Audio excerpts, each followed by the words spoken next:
देखिए, हमने जो याचिका दाखिल की थी ये स्पेसिफिकली पेलेट गन के विषय पर थी और इसमें 3 पिटिशनर्स हैं। एक former IPS officer Shri Yashovardhan Azad और 2 पेलेट गन विक्टिम्स।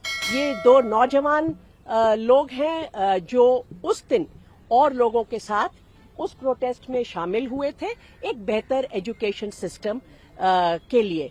और इन दोनों को जब ये प्रोटेस्ट में पीसफुली पार्ट ले रहे थे, इनके ऊपर पेलेट गन द्वारा फायरिंग हुई है।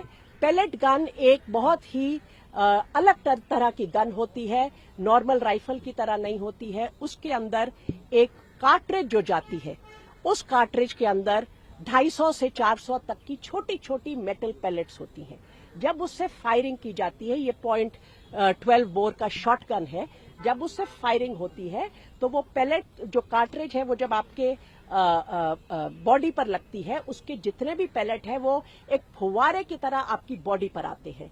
तो ये गन अपने आप में इसका डिजाइन ऐसा है कि आप ये नहीं कह सकते कि हम बहुत ध्यान से करेंगे उसका इस्तेमाल। जो व्यक्ति गलत कर रहा है, पत्थर मार रहा है या कुछ और हिंसा कर रहा है, उसकी तरफ करेंगे और सिर्फ उसके ऊपर ही होगा जो बाकी राइफल वगैरह कर पाते हैं। ये गन का डिजाइन ऐसा है कि ये हमेशा बहुत ज्यादा अलग अलग तरह की ग्रीवस इंजरी करेगी, इंक्लूडिंग टू वाइटल ऑर्गन्स जैसे आंख। और हम जानते हैं कि एक नौजवान की एक आंख पर पूरी तरह से क्षति हो चुकी है। बाकी ये 2 हैं, इनमें से भी एक की बस बाल बचा है, वो अपनी आंख से, उसका पेलेट आंख के बिल्कुल नीचे है। बहुत सारे पेलेट शरीर में गए हैं। हमारी कहना यह है कि ये जो वेपन है ये क्राउड डिस्पर्सल का वेपन नहीं होना चाहिए। ये एक पीसफुल असेंबली के खिलाफ जब भी इस्तेमाल होगा ये डिसप्रोपोर्शनेट फोर्स होगी। इसका हार्म और इंजरी, जो नुकसान बॉडी को मिलेगा, उसमें हमेशा ऐसा होगा कि वाइटल ऑर्गन पर। आप देखिए, हम जब पुलिस को ये भी इजाजत है ना कि वो एक बंदूक से बुलेट चला सकती है एक हिंसात्मक भीड़ के खिलाफ, मगर तब भी क्या आदेश देते हैं, आप टांग पर मारिए गोली। ये जो वेपन है ये इस प्रकार का वेपन है कि इसका जो पेलेट जाएगा वो कहीं पर भी जाएगा बॉडी में, उसको आप कंट्रोल नहीं कर सकते। इसलिए हम मांग कर रहे हैं कि ये आपकी उसमें होना ही नहीं चाहिए क्राउड डिस्पर्सल के लिए। ये प्रोटेस्ट को मैनेजमेंट करने का वेपन नहीं हो सकता। इस बात पर गौर करने के लिए कोर्ट ने कहा है कि उनको एसओपी चाहिए या कोई रेगुलेशन चाहिए जिसके तहत इसकी इजाजत दी गई है दिल्ली पुलिस को या आरएएफ को। दिल्ली पुलिस पेलेट गन नहीं चलाती। दिल्ली पुलिस ने बहुत बड़ी बड़ी क्लैरिफिकेशन दी थी। कोई नहीं कह रहा कि दिल्ली पुलिस ने यूज किया है, मगर ये बात दिल्ली पुलिस को ने नहीं स्वीकार की है सामने से। आरएएफ जो एंटी रायट यूनिट है सीआरपीएफ का, उनके पास पेलेट गन होती है, वो यहां पर दिल्ली पुलिस को असिस्ट करने के लिए थे। ये बात कि पेलेट गन की फायरिंग होगी, इसकी इजाजत डीसीपी लेवल का ऑफिसर देता है जो दिल्ली पुलिस का अफसर है। और ये बात हिंदू के पत्रकार ने साबित की है जनरल डायरी पार्लियामेंट स्ट्रीट के पुलिस स्टेशन से, तो उसमें अब कोई गुंजाइश नहीं है।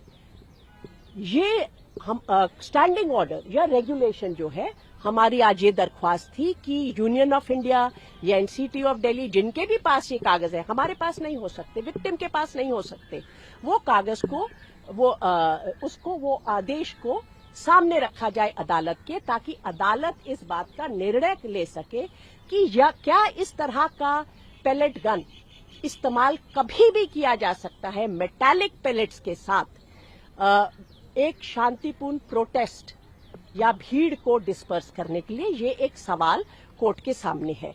उसके लिए हम उम्मीद करते हैं कि यूनियन और एनसीटी जो डॉक्यूमेंट्स हैं जो उनके पास हैं और उनके हैं, वो अदालत के समक्ष रखेंगे। दूसरा, हमने कहा कि पूरी medical treatment, comprehensive medical treatment, ये सरकार की जिम्मेदारी है। उसको कोर्ट ने इमीडिएटली स्वीकार किया और सरकारी अस्पताल में एनसीटी दिल्ली को आदेश है कि आपको इनकी पूरी तरह से मेडिकल ट्रीटमेंट करानी है। तीसरा, हमने बात उठाई कि आपको इनको कॉम्पनसेशन देना है, क्योंकि मैं तो प्रोटेस्ट में पीसफुली पार्ट लेने की गई, मैं घर इस तरह का चेहरा या एक आंख खत्म होके नहीं आना चाहिए। कोर्ट ने उस पर भी गौर करेंगे और हमने कहा सिर्फ फिजिकल इंजरी नहीं, एक ट्रॉमा भी है। आखिरी बात जो हमारे पिटिशन में थी कि जो कागजात हैं कि इसकी आगे इंक्वायरी होगी, इन्वेस्टिगेशन होगी, जो भी स्वरूप सुप्रीम कोर्ट इसको देगा, एसआईटी का की तरफ इशारा हुआ है 28 जुलाई के आदेश में, उसमें जो कागज हैं, जो रिकॉर्ड है, जो रजिस्टर है, जो लॉग बुक्स है, जिससे ड्यूटी रजिस्टर पर कौन गया, आप सबने वो वीडियो देखा है जिसमें वो पेलेट गन आरएएफ का सिपाही एम करके मार रहा है डायरेक्ट प्रोटेस्टर्स पर। वो कौन कौन लोग गए थे, उसमें कितने पेलेट गन्स दिए गए थे, कितना एम्यूनिशन दिया गया था, इस सब का रिकॉर्ड रजिस्टर आरएएफ के पास होता है। उस सबको अभी प्रिजर्व करने की जरूरत है ताकि जो भी इंक्वायरी हो वो एक कॉम्प्रिहेंसिव होलिस्टिक इंक्वायरी हो सके। और आगे से जब इस देश के नागरिक, जब इस देश का युवा कभी भी अपनी बात को रखने के लिए सड़क पे उतरे, वो उनकी फ्रीडम है, वो उनका हक है, तो इस तरह की पेलेट गन से उनकी जान और लाइफ लिम्ब को हानि नहीं होनी चाहिए। तो कोर्ट ने क्या रिस्पांस मांगा है सरकार से? अभी ऑर्डर मैंने कहा आएगा तो उसमें पूरा डिटेल पता चलेगा।